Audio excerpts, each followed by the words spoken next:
Basic point دماغ میں آتا نا لوگوں میں. کیا کرنا آسان چیز نہیں ہے. آج کل سفر کرنا آسان چیز نہیں ہے. آپ سفر کو آسان مت سمجھیے. سفر تو تمہیں بڑی پریشانی ہے. گھر سے نکلے تو گھر کو واپس پہنچے تک نہیں معلوم کرونا کے بعد کیا ہوتا ہے. لیکن پھر بھی سفر آسان نہیں ہے. باوجود اس کے ہندوستان تو ہندوستان انٹرنیشنل لیول پر پھر کے یہ سب کو جمع کرنے کا ان کا مدعا کیا تھا. تو جب ہمارے اسلاف اور بزرگان دین کے جب کتابوں کے حوالے دیکھے تو بڑی اچھی چیز نظر میں آئی کہ ہر بات یہ ایک نسبت کی بات ہے. جب بھی کوئی چیز ہوتی ہے تو جب علم کے متعلق ہو تو ہم بغداد جاتے ہیں کیونکہ آپ کا ہمارا ہیڈ آفس ہے. وہاں میں کیا مل سکتا. تو جب وہاں تک جانے کی سوچ آئی تو 2 منٹ خیال آیا کہ لاسٹ جلسے میں ایک بزرگ شخصیت کا نام لیا, بابا فرید گنج شکر. یہ عنوان وہاں ختم ہوا تھا. 1 سال کا طویل عرصہ گزر گیا.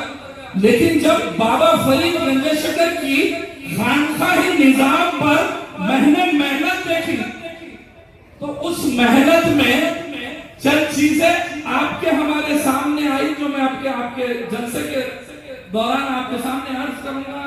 لکھ کے بھی لائے کہ حضرت کی پوری زندگی 2 چیزوں میں گزر گئی. ایک اپنے مرشد کے ساتھ میں وفاداری اور ایمانداری میں, اور دوسری ان سب کے نچوڑ کو جمع کر کے شاعری میں.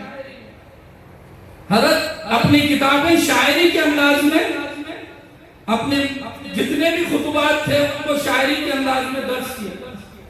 چلیے یہ ایک سٹرکچر ہوگا.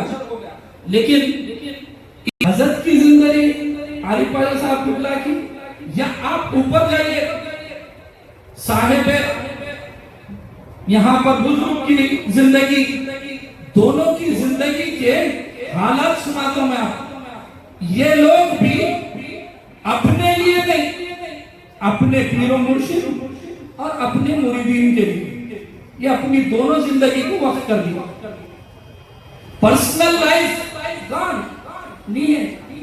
کیا ہے پروفیشنل ایک ہی چیز ہے, پیر میرا پیر میرا دین میرا پیر میرا ہر چیز میرا, پیر سے میری زندگی ہے, پیر پہ میری پیر پرستی ختم, دوسری اور کوئی چیز نہیں ہے.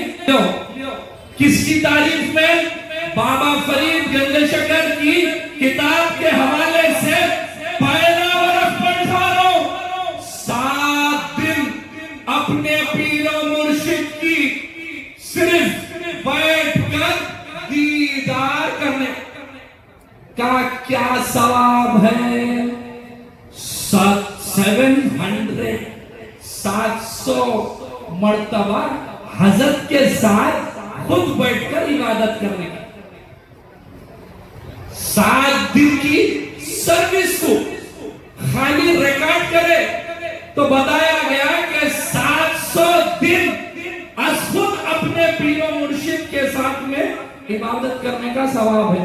یہ سب جنے خالی حضرت کو دیکھتے خالی دیکھ کے مسکرائے, حضرت پلٹ کے دیکھے نہیں دیکھے, لے کے جانے جاتے وقت میں ٹیفن کا ڈبہ پارسل ریٹرن گفٹ سلسلے میں آئے, کھانا کھائے, حضرت کی ضیافت لیے, بہترین شاہی انداز سے ٹھہرے اور جاتے وقت میں ریٹرن گفٹ لے کے جاؤ نکال کے آؤ اور 7 دن ان کے لیے سروس کرو. یا یہ نہیں بتایا گیا کہ بھائی آؤ تم بھی بازو میں چھلا بچھاؤ مسلح کے ساتھ میں جو حضرت کر رہے ہیں تم بھی کرتے جاؤ. نہیں, حضرت کیا کر رہے دیکھو. حضرت کے واسطے سیم ان کے ایسا ٹائم نہ مارو. ادب بتایا گیا. ادب کیا ہے, ادب کی اہمیت بتائی گئی. ہم یہاں آتے ہیں, بے شک یہ ہماری خانقاہ ہے. خانقاہ ایک مرید کے لیے کیا ہو سکتی ہے, یہ اس کا گھر ہے. یہاں پر وہ آنے کے بعد میں ایسا محسوس کرنا چاہیے کہ اس نے اپنی ماں کی گود میں آ گئے, ماں کی گود میں آ گئے. کیسا سکون محسوس کرتے, عمر کے حصے میں چلے جاتے, یہاں ہمارے پیچھے خلفائے سفید ہو گئے، لیکن کبھی ان کی والدہ ماجدہ اگر وہ حیات ہے سر پہ ہاتھ پھیر دینے دو، وہ خالی ہاتھ پھیرتے ان کے پورے معاملات بدلنے ویسا دکھتے 16 سال کے ہو جاتے، کیونکہ ہے والدین کی وہ محبت ہے، وہ شفقت ہے۔ اب یہ عنوان 2 ہو گئے، اب تیسرا عنوان بھی لے کے آیا تھا، یہ معجزوں کے اوپر، یہ کرامات کے اوپر سوچتے تو کانا ڈھیر جاتے بھلا۔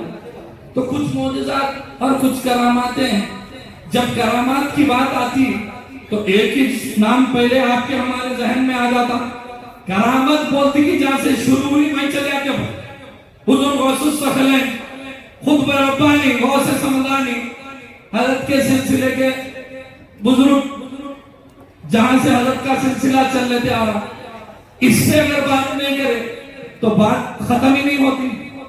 اب کرامتوں کے تعلق سے یہ بھی آپ کے سامنے عرض کرنا چاہ رہا ہوں، کیونکہ یہ محفل اندر کی محفل ہے، کلوز ڈور، یہ خانقاہی محفل ہے، یہ خانقاہی تربیتی محفل ہے، جہاں آپ ہم کھل کے یہ پیچھے بیٹھے سے نوجوانوں کے تعلق سے بولتے ہیں تمہارے خانقاہ کی جاتی ہے جنہوں کرامتوں میں باتیں کرتے ہو، دوسرے ملنے گئے تو ان کی کرامت سناتے، ان کی کرامت سناتے، بس کرامتیں سناتے رہتے۔ ہاں رے بھائی، ہوتے تو سناتے، ہمارے پاس ہی چلتے، تم لوگ کے پاس نہیں ہوتے یہ کرامتیں۔ کرامتیں ہوتے اور جس سے ہوتے ان کے بارے میں سناتے، جب سناتے تو یہ دل کو پاک کرنے کے لیے سناتے، پہلے سے اندر ہے، آپ خود یہ خانقاہ سے اپنا تعلق بنا چکے ہیں، اب آپ کو اور کسی اور کے تو ہم سمجھے ہماری مصیبت کا حل یہاں آپ میرولی میں ہم سمجھے کہ یہاں پر ہماری مصیبت کا حل بھی اسی خانقاہ میں مل جائے گا۔ آگے جانا ہے سفر پہ، کچھ پیسے ہیں تو دے دیجئے۔